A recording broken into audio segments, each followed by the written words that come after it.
There's a couple of things that I would like to say as far as the flexibility of brain flexibility is one of the things that I tend to use more often in my job, knowing that I can switch my mindset, my attitude towards each customer each day that I come in doing my job.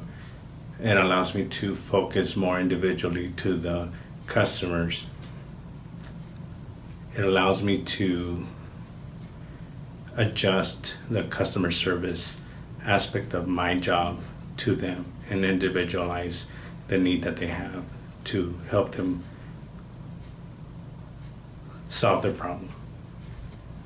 As far as what good looks like as a FEP employment counselor with executive functioning skills, I think flexible thinking and emotional control are very important. We have a lot of different tasks that we need to do in the day. We have freeze dates, we have timelines, and we need to be able to be flexible when changes come up.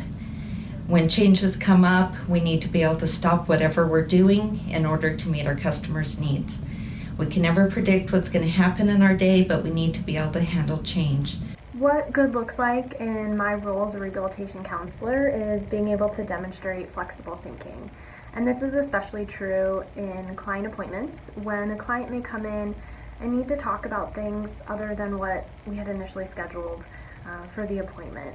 And if I can remain flexible in my thinking, I can meet my clients where they're at and really take a client-centered approach, as opposed to being too fixated on what we are supposed to do or what paperwork needs to be done.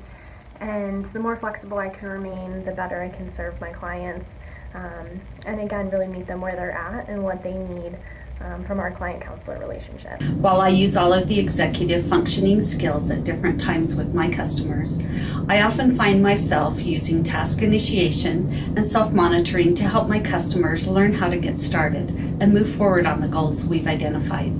This may entail setting alarms on their phones, preparing a written list of steps needed to accomplish the goal, a follow-up phone call from me, or a personal visit. Action is needed in order to be successful.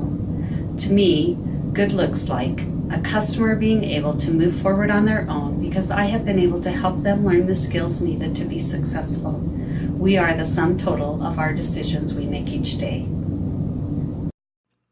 I'm going to talk about good impulse control and what that looks like for voc rehab counselors. And to me, what that looks like is respect, really. Respect for our clients, even when they have requests or maybe even demands for things that we know that won't work with our policy, or that we need more information before we can get it approved. I think that having respect for the client and treating them like we would anybody else, treating them like a person, a human being, is important, because it brings down some of those barriers or some of those perceptions we might have initially to be harsh or just to shoot down whatever requests they have without any explanation. And it's really important that we are respectful of others and that we look at our own biases and make sure that we're keeping in check with those. A significant part of my job as a workshop presenter is planning and prioritizing. Scheduling the rooms and coordinating with other coworkers is essential. When I'm doing this, I use time management skills as well as professional written and verbal communication, and I also coordinate with our communications department for the flyers and our website postings. For example, in our office, I schedule the workshops a quarter ahead of time, and I'm always working 1.5 months ahead of that in order to prevent double bookings and also to be able to account for holidays and other issues with time.